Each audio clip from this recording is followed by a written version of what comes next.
Well, we've all heard our kids say, "My tummy hurts," but it's not always just an excuse to get out of school or a passing complaint. There could be more to your child's stomachache. Parents Magazine Health Director Corridan is here to help you figure out if there is a real problem. Welcome. Thank you. So this is a very common complaint that children make. Yeah, My absolutely. tummy hurts. Right. It's about half of kids, school-age kids, complain about once a week of some kind of abdominal symptom. So it's very common. And it's tough for parents because you don't want to not take it seriously. You don't want to dismiss their feelings, but a lot of times it's just you're a little bit hungry or you're a little bit tired. So we're trying to figure out with this article, how do you find out if they really need attention?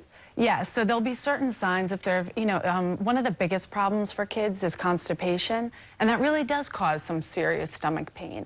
And that's something a lot of kids suffer from, and if you find that your child is experiencing that, you want to talk to the doctor, and they may suggest a laxative called Miralax, which is a tasteless powder that you can put into your child's water, and that can sometimes resolve it.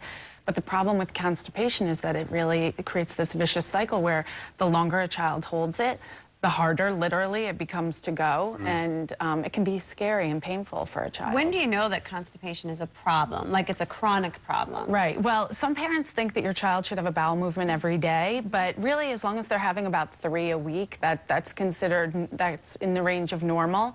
But if your child's bowel movements are really big or really small, if they're really dry or tinged with blood, those are problematic symptoms. Okay. And obviously if they're complaining of pain. How do you know when they complain of pain in the bathroom, what's the first thing that you should do?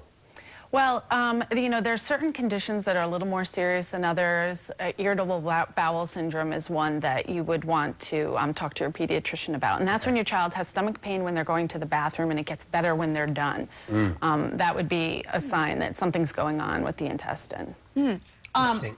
Go ahead. I was going to say, are there any diseases that are caused, or is there any way that their health can be affected if they don't use the restroom often enough or on a regular enough basis? Yeah, that's a good question. I mean, certain things really need to be addressed quickly. There's a condition called celiac disease, which is an autoimmune disorder where children need to avoid at all costs gluten, which is a grain protein.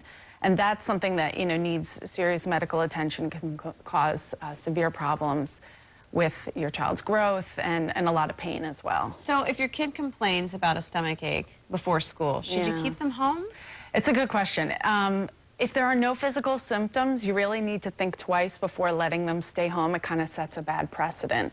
And it could be related to stress. Something could be going on at school, or there's, just nerves.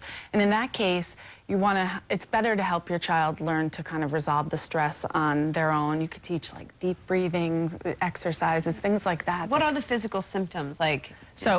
Actual pain, vomiting, diarrhea, those would be clear signs that they're not making it up. Right. So if you decide to send your child to school because you're not seeing those symptoms, just maybe be prepared for a call from the school nurse. Okay. So always got to be ready for that just-in-case call. Kara, thank you very much. Thank you so much, Kara. For more stuff. information about kids' tummy troubles and how to diagnose them, pick up a copy of Parents Magazine or head online to parents.com. We will be right back.